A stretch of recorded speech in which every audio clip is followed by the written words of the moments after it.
अल्हम्दुलिल्लाह रब्बिल आलमीन वल आक़िबतु लिल मुत्तक़ीन वस्सलातु वस्सलामु अला सय्यिदिल अंबियाइ वल मुरसलीन व अला आलिहि व अस्हाबिहि अजमईन। अम्मा बाद फ़अऊज़ु बिल्लाहि मिनश शैतानिर रजीम। बिस्मिल्लाहिर रहमानिर रहीम। अल अख़िल्लाउ यौमइज़िन बअदुहुम लिबअदिन अदुव्वुन इल्लल मुत्तक़ीन।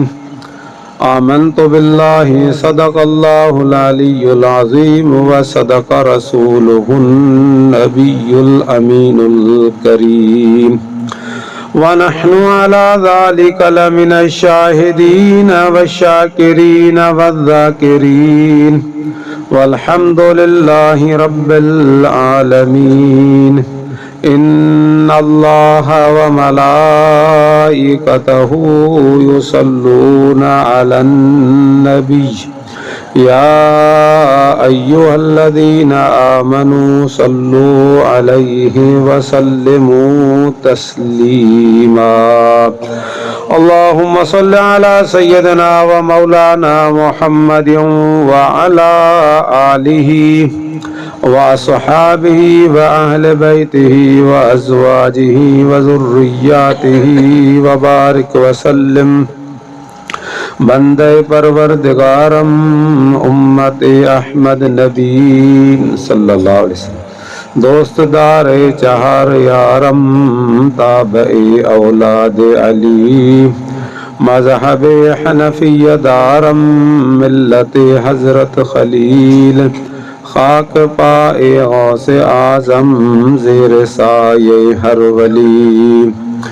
बलगल उला बिकमालिही कशफत दुजा बिजमालिही हसनत जमीउ खिसालिही सल्लू अलैहि व आलिही। सभी दोस्त गजी करे बावाज़ मोहब्बत सां दुरूद शरीफ पढ़ो। अस्सलातु वस्सलामु अलैका या रसूल अल्लाह, अस्सलातु वस्सलामु अलैका या हबीब अल्लाह, अस्सलातु वस्सलामु अलैका या रहमतल लिल आलमीन व अला आलिका व सहाबिका या खातमन नबिय्यीन सल्लल्लाहु अलैहि वसल्लम। सारी रात सुभान के जागी जिनी याद कयो उन्हनि जे अब्दुल लतीफ़ चई मिटीअ बि लधो मान किरोड़े कन सलाम अची आतण उन्हनि जे। भले जायूं मायरूं संदियूं सालिहन, भले जायूं मायरूं संदियूं सालिहन महशर जे मैदान में तिनी ॾाज मिलन बाक़ी वेचारिन ओजागा अजाया कया।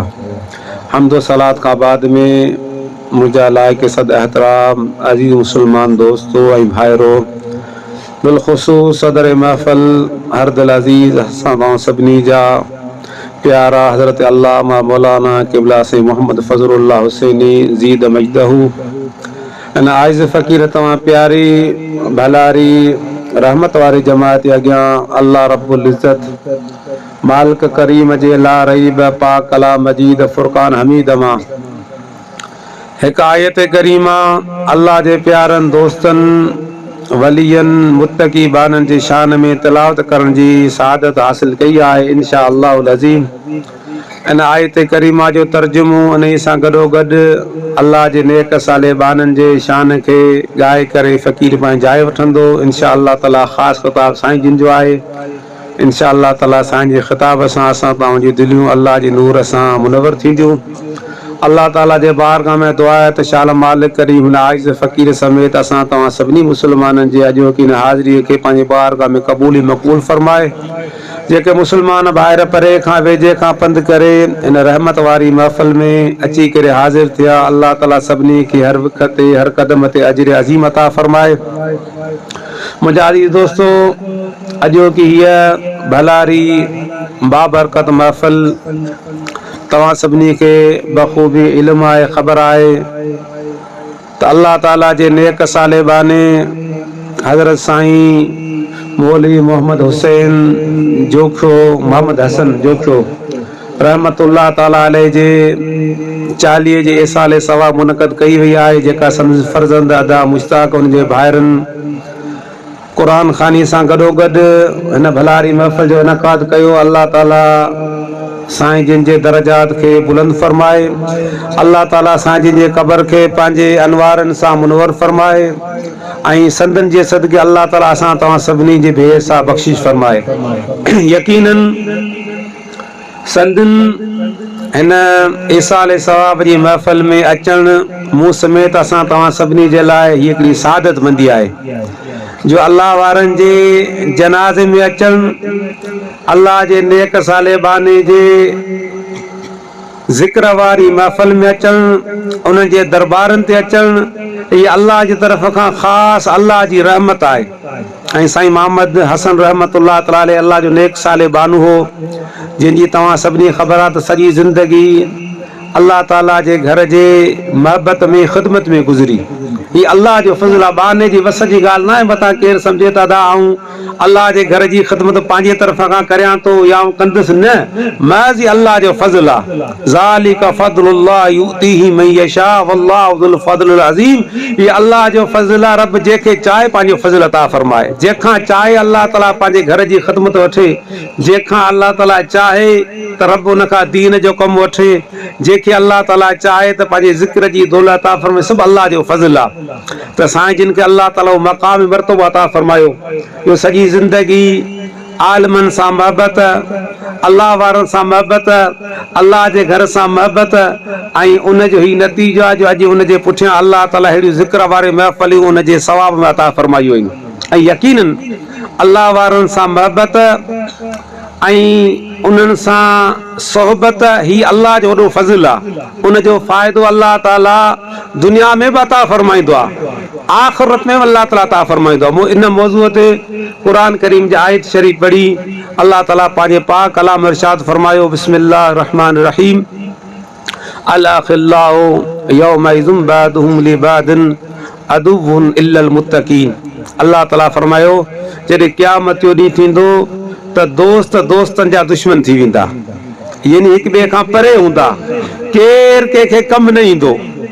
अल्लाह ताला फरमातो, यौम यफ़िरुल मर्उ मिन अख़ीही व उम्मीही व अबीही व साहिबतीही व बनीही। जॾहिं क़यामत जो ॾींहुं थींदो त दोस्त दोस्त खां परे हूंदो, भाउ भाउ खां परे हूंदो, पे पुट खां बेज़ार हूंदो, घरवारी घरवारे खां परे हूंदी।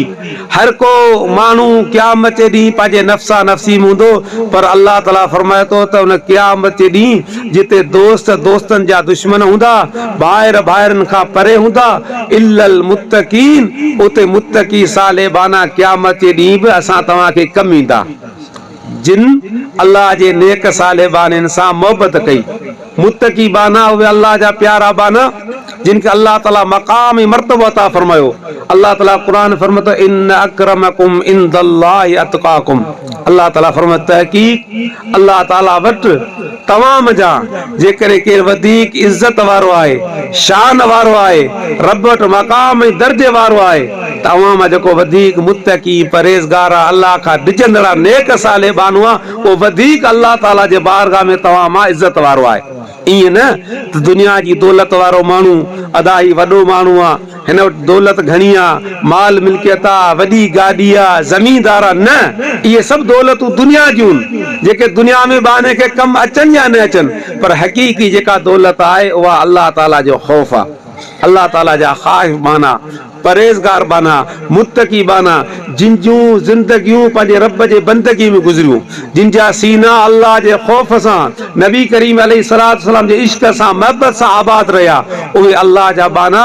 क़ुरान में अल्लाह ताला फरमातो त क़यामत जे ॾींहुं बि पंहिंजनि दोस्तनि जी मदद कंदा, उन्हनि जी सिफारिश अल्लाह जे बारगाह में कंदा, क़यामत जे नेक सालेबाना कमु ईंदा। हज़रत इमाम मुस्लिम रदी अल्लाह ताला अन्हु हज़रत अबू हुरैरा खां रिवायत कई त पान करीम सल्लल्लाहु ताला अलैहि वसल्लम फरमायो त जॾहिं क़यामत जो ॾींहुं थींदो, नफ़्सा नफ़्सी हूंदी, ज़मीन टामे जी हूंदी, सिज इंसान जे मथे हूंदो, हर को माण्हू पंहिंजे को गुनाहनि जे करे अल्लाह ताला जे बारगाह में झलियो पियो हूंदो।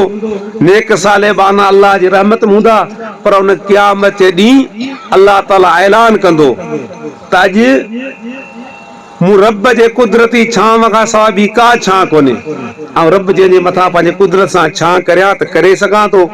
अल्लाह ताला फरमाईंदो त मुंहिंजे जलाल जे करे जिन ॿारनि पाण में महबत कई उहे किथे आई। पोइ अल्लाह ताला उन्हनि ॿारनि खे क़यामत ॾींहुं घुराए करे पंहिंजे अर्श जे पंहिंजे कुदरती छांव जे रब उन्हनि खे बीहारींदो, जिन ॿारनि अल्लाह रब्बुल इज़्ज़त जे करे, रब जे रज़ा जे करे, अल्लाह ताला जे जलाल जे करे पाण में महबत कई। हज़रत अबू हुरैरा रज़ियल्लाहु अन्हु फरमायो त पाण करीम सल्लल्लाहु अलैहि वसल्लम फरमायो क़यामत ॾींहुं हिकिड़ा अहिड़ा बाना हूंदा ॿ जिन खे अल्लाह ताला क़यामत ॾींहुं घुराईंदो। दुनिया में हिक ॿिए खां परे हुआ, उन्हनि हिक ॿिए खे ॾिठो बि न। हबीबन करीमन सल्लल्लाहु ताला अलैहि वसल्लम फरमायो त हिकिड़ो मशरक में हो, ॿियो मग़रिब में हो, यानी हिकिड़ो सिज लहण जे जाइ ते दुनिया जे कहिड़े कोने में हो, ॿियो दुनिया जी ॿी जाइ ते हो, पर उन्हनि अल्लाह रब्बुल इज़्ज़त जे ख़ातिर हिकिड़े बाने के अल्लाह जे नेक साले बाने सां महबत कई। कि अल्लाह जे बाने कि असां तां महबत करियूं था हज़रत गौसुल आज़म रज़ियल्लाहु तआला अन्हु सां। साईं बगदाद में साईं जिन असां खां 1000 साल पहिरीं दुनिया मां पर्दो फरमायो विया, न असां साईं जी ज़ियारत कई, न इबादत ॾिठी, न असां साईं जिन जी कंहिं क़िस्म जी का महफ़िल ॾिठी, पर 1000 सालनि खां बाद में अॼु असां तव्हांजे सीननि में साईं जी महबत आहे, अल्लाह वारनि जी महबत आहे, कंहिंजी हज़रत साईं कंबर वारनि सां महबत आहे, अल्लाह वारनि सां महबत आहे। हाणे इहा महबत जो हिकिड़े बाने दुनिया में कि अल्लाह जे नेक साले बाने सां महबत कई, दुनिया में न उनखे ॾिठई, न उन सां गॾियो, न उन जी महफ़िल में वियो, न उनजी ज़ियारत कई, पर उन सां महबत छो कई त हीअ अल्लाह जो नेक साले बानो आहे, ही परहेज़गार बानो, ही मुत्तकी आहे, ही अल्लाह जो वली आहे। हबीबन करीमन सल्लल्लाहु ताला अलैहि वसल्लम जिन फरमायो त क़यामत ॾींहुं अल्लाह ताला उन पंहिंजे वलीअ खे पंहिंजे नेक साले दोस्त बाने खे घुराईंदो, ऐं उहो बानू जेको उन खां बाद में दुनिया में आयो, भले केतिरा 100 साल बाद में आयो, पर उन अल्लाह वारे सां महबत कई। रब्बुल इज़्ज़त ॿिन्ही खे गॾे फरमाईंदो त मुंहिंजा फला बाना तो मुंहिंजे हिन नेक साले बाने सां महबत कई, अॼु आऊं करीम रब तोखे पंहिंजे कुदरत सां हुन सां गॾियां थो। यानी इहा दुनिया में के अल्लाह वारे सां महबत रायगान न वेंदी आहे। हज़रत इमाम हसन रहमतुल्लाह तआला साईं जिन जी अलहमदुलिल्लाह असां घणा दफ़ा ज़ियारत कई, साईं जिन सां गॾु कचारी कई। हींअर वेझो जॾहिं साईं जिन पंहिंजो इलाही पंहिंजो हुआ बीमार, त पोइ घर में वियासीं, अदा मुश्ताक के घर साईं सां मुलाक़ात थी। पोइ साईं हुआ तकलीफ़ हाल, भई चेहरे में नूर हो, अल्लाह वारा भले बीमार हुजनि, पर उनजे चेहरे जे अंदरि उहा जेका अल्लाह जी नूर जी तजल्ली हूंदी आहे न, जेको ख़ुदा जो ज़िक्र हूंदो आहे, उन ज़िक्र जा अनवार, उन अल्लाह जी नूर जी तजल्ली उन्हनि जे जिस्म जे मथे हूंदी आहे, उन्हनि जे चेहरनि मां नूर ज़ाहिर थींदो आहे। पोइ साईं जिन उन बिस्तरे ते साईं मौली साहब खे पंहिंजो फरमायो त साईं तव्हांजा वालिद साहब रहमतुल्लाह तआला अलैहि हज़रत साईं क़िबला मौली अब्दुल्ला साईं रहमतुल्लाह तआला अलैहि हुआ जूशाई में। असीं साईं जिन जे जुमे जी तकरीर ॿुधण जे लाइ, ख़िताब ॿुधण जे लाइ साईं पंहिंजे ॻोठ खां पंधु हली वेंदा हुआसीं।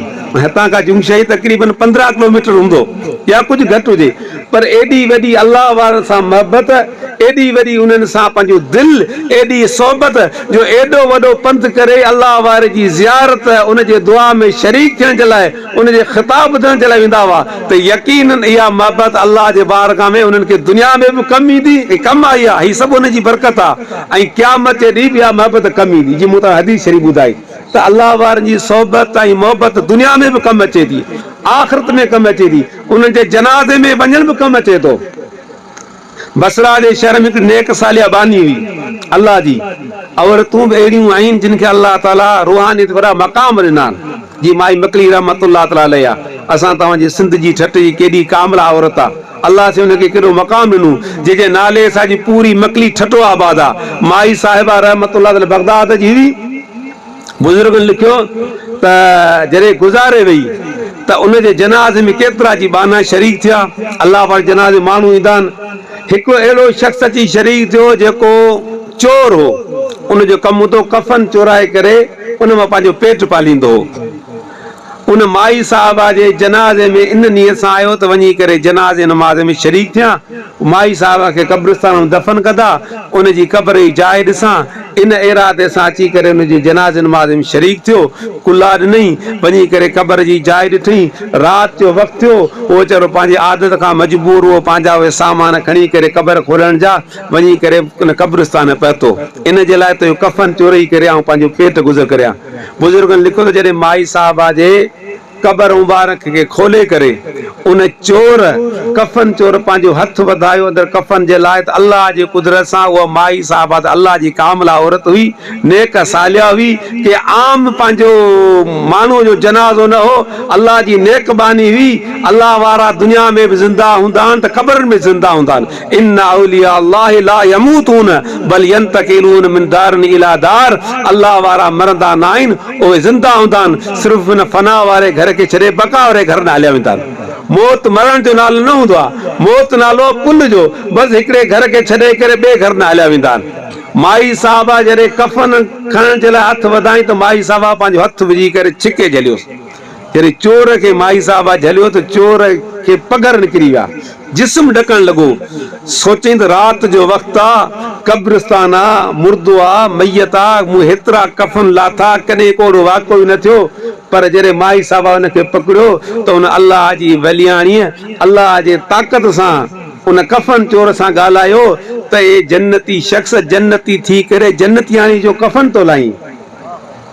त उन जे अंदरि हिम्मत पैदा थी, अर्ज़ कई त अल्लाह जी नेक साली बानिया, तूं त यकीन नेक आहीं, सालिया आहीं, परहेज़गार आहीं, तूं नमाज़ूं पढ़ियूं, रोज़ा रखिया, पंहिंजे करीम रब खे राज़ी कयो, हबीबन करीम अलैहिस्सलातु वस्सलाम खे तो राज़ी कयो, तूं त यकीनन जन्नतियाणी आहीं। पर मुंहिंजा कम ईअं जेको तो ॾिठा आहिनि, आऊं की जन्नती थीसि। त उन अल्लाह जी प्यारी वलियाणी उनखे फरमायो त अॼु मुंहिंजे जनाज़े में जेके बि अल्लाह जा बाना आया, मुंहिंजे जनाज़े खे कुलो ॾिनो, जनाज़ नमाज़ पढ़ो, दुआ में शरीक थिया, मूं करीम रब जे बारगाह में अर्ज़ु कयो, मुंहिंजा करीम रब, आऊं तुंहिंजी प्यारी बानी आहियां, तूं मुंहिंजी जिते बख़्शिश फरमाईं थो, मुंहिंजा मौला करीम तुंहिंजी रहमत वॾी आहे, तुंहिंजे हबीब जे सदके मुंहिंजे जनाज़े में जेके बि आया, मुंहिंजा अल्लाह तूं सभिनी जी बेहिसाब बख़्शिश फरमा। अॼु तूं जो मुंहिंजे जनाज़े में हुए त अल्लाह ताला तुंहिंजी बि सभिनी कांतिन समेत बख़्शिश फरमाए छॾी आहे। हाँ, तूं जन्नती थी करे जन्नतियाणी कफ़न थो लाहीं। उन शख़्स तौबा कई, अल्लाह ताला जे बारगाह में तौबा ताइब थी, नेक साले बानू थी। त अल्लाह वारनि जी जनाज़े में शरीक थियण इहा बि ख़ुशबख़्ती हूंदी आहे। अल्लाह वारनि जे सोबत में विहण, मौलाना रूम रहमतुल्लाह ताला अलैह फरमात यक ज़माना सोबते बा औलिया बहतर सद साला तात बेरिया। हिकिड़ी घड़ी के अल्लाह ताला जे नेक साले बाने जे सोबत में विहण, हिकिड़े पासे को शख़्स अल्लाह ताला जी 100 साल इबादत करे, भलो कम आहे, पर हिकिड़ी घड़ी जेकॾहिं के नेक साले बाने जी सोबत में वेठो, उन जी कचारी में वेठो, त इहा 100 सालनि जी इबादत खां वधीक भली आहे। छाजे करे जो निगाह वली में वो तासीर देखी, बदलती लाखों की तकदीर देखी। जेकॾहिं अल्लाह वारो उन घड़ीअ में निगाह करे त निगाह सां अल्लाह जे ताक़त सां बाने जो बीड़ो पार फरमाए छॾींदो आहे। अल्लाह ताला साईं जा दरजात बुलंद फरमाए। साईं जे सदके अल्लाह ताला जेके हाज़िरिन मजलिस न भलारी महफ़िल में आया आहिनि, रब्बुल इज़्ज़त सभिनी जी बेहिसाब बख़्शिश फरमाए। अल्लाह ताला संदसि फर्ज़ंद अदा मुश्ताक समेत सभिनी भाइरनि जेका साईं जी ख़िदमत कई, रब उन खां ख़िदमत वरिती, अल्लाह ताला उन जी ख़िदमत खे पंहिंजी बारगाह में क़बूल फरमाए। साईं जी फैज़ान दुआनि सां अल्लाह ताला संदन घरनि खे, संदन सीननि खे, असां तव्हांजे घरनि ऐं सीननि खे अल्लाह ताला पंहिंजे ज़िक्र सां, पंहिंजे करम सां शाद ऐं आबाद फरमाए। व आख़िरु दावाना अल्हम्दुलिल्लाहि रब्बिल आलमीन।